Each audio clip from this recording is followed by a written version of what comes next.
咁咧今日咧我哋就講下叉電器啦。叉電器啦，或者幾多度啦，你個電話會唔會興啦？你要知道呢啲咁嘅嘢㗎，因為咧有時叉電咧就咁用呢啲咁嘅線啦，或者你買嗰啲電池嗰啲即係嗰啲 portable charger 啦，咁佢哋其實幾熱咧，興唔興咧？你幾多度咧？咁其實咧你要知道嘅，因為有時如果嗰啲即係嗰啲叉電器咧，如果佢哋發嗰啲熱咧發得太勁嘅話咧，而你係唔知道，因為你擺個袋裏邊嘅話咧，咁其實咧係好嚴重嘅。咁咧你知唔知道咧？你一叉電或者你電話嗰個溫度係點樣樣咧？如果我可以話俾你聽咧，有一個 app 咧係可以話俾你聽咧，你個溫度係幾多度嘅。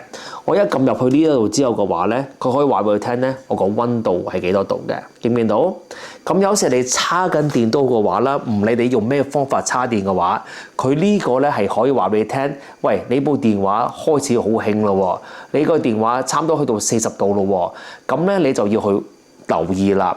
咁咧佢可以話俾你聽咧，話俾你聽，你個平均指數話嗱，我去到24小時啦，你會見到呢一 part 咧係可以話俾你聽，你個平均指數，你嗰個溫度係幾多嘅？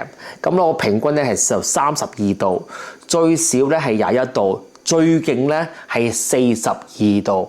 你見唔見到？有可能你個太陽下邊呢一個情況咧，我就喺個太陽下邊，我就喺個架車恰着咗，就變咗咧啱啱咧去到42度點7。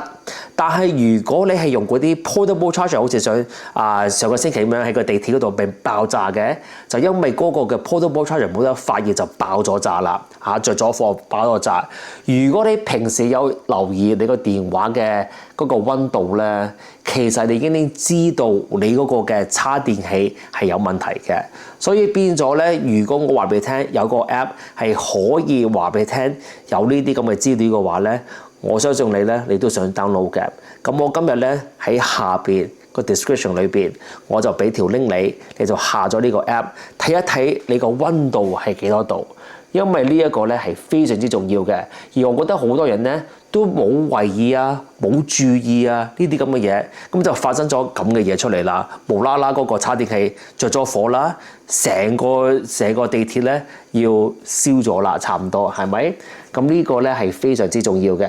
喺上邊咧佢都同埋你講埋啦，幾多度啦，呢個 chart 啦，呢個24小時啦，全部啲資料咧好齊全嘅。OK， 咁希望呢集幫到你啦。咁 subscribe 啦，撳鐘仔啦，下一集再見到你，拜拜。